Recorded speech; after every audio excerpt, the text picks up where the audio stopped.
গরম ভাতের সাথে যারা ভর্তা বা বাটা খেতে ভালোবাসেন তাদের জন্য নিয়ে এসেছি ঝাল ঝাল খুবই মুখরোচক একটি ভর্তার রেসিপি। গরম ভাতের সাথে শুধু এই একটি মাত্র পদ থাকলে কিন্তু সবগুলো ভাত শেষ করা যাবে। আর কথা না বাড়িয়ে চলুন তাহলে দেখে নেওয়া যাক পুরো ভিডিওটি। রেসিপিটি করার জন্য সবার প্রথমে আমি বরবটিগুলোকে এরকম পিস পিস করে কেটে নেব। সবগুলো বরবটি যখন কেটে নেওয়া হয়ে যাবে তখন এগুলোকে ভালো করে দিয়ে পরিষ্কার করে নেব। এখন একটি প্যানের মধ্যে এই বরবটিগুলোকে দিয়ে দিব। এরপর এতে দিয়ে দিব সামান্য পরিমাণে পানি। আমি ঠিক অল্প পরিমাণে পানি কিন্তু এখানে দিয়েছি। এরপর এখানে দিয়ে দিব আমি সামান্য পরিমাণে লবণ। লবণ দিয়ে এগুলোকে ভালো করে নেড়ে চেড়ে মিশিয়ে নেব। আর মিশিয়ে নেওয়ার পর ঢাকনা দিয়ে ঢেকে সেদ্ধ করে নেব। আমি 5 মিনিট পর ঢাকনা তুলে নিলাম। পানিটা শুকিয়ে এসেছে। এগুলোকে আমি কিছুক্ষণ ভেজে এরপর তুলে নেব। এখন এই একই প্যানের মধ্যে আমি দিয়ে দিব 2 চামচের মতো সরষের তেল।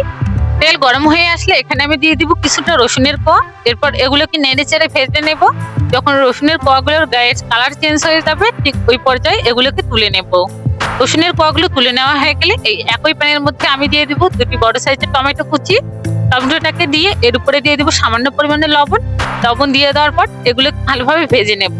যখন এগুলো একটু নরম আর সফট হয়ে যাবে ঠিক ওই পর্যায়ে এগুলোকে তুলে নেব। টমেটোগুলো তুলে নেওয়া হয়ে গেলে এগুলোকে ঠান্ডা করে নেব।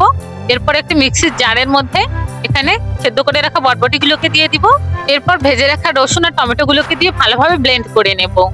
বেটে নেওয়ার পর ঠিক এরকম হয়েছে। এখন একটি প্যানের মধ্যে দিয়ে দিব সামান্য পরিমাণে সরষের তেল। আর তেল গরম হয়ে গেলে এখানে দিয়ে দেবো পেঁয়াজ কুচি। পেঁয়াজটাকে নেড়েচেড়ে হালকা সফট করে নেব।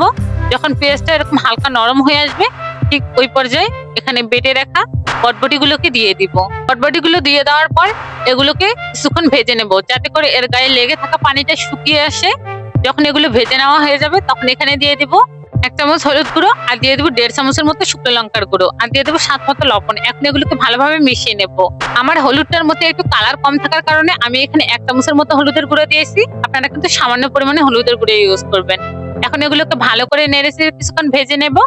এরপর 5টার মতো কাঁচা লঙ্কা মাঝখান থেকে ভেঙে দিয়ে দিব। এরপর এগুলোকে ভালো করে নেড়ে চেড়ে মিশিয়ে নিলেই কিন্তু আমার মজাদার বরবটি ভর্তা একদম রেডি। এভাবে একবার বরবটি ভর্তাটা তৈরি করে দেখুন, খেতে কিন্তু অসাধারণ লাগে আর গরম ভাতের সাথে জাস্ট অস্থির লাগে। পুরো ভিডিওটি দেখে নেওয়ার অনুরোধ রইল। আর যারা এখনো আমার চ্যানেলটিকে সাবস্ক্রাইব করেননি প্লিজ সাবস্ক্রাইব মাই চ্যানেল। আল্লাহ হাফেজ।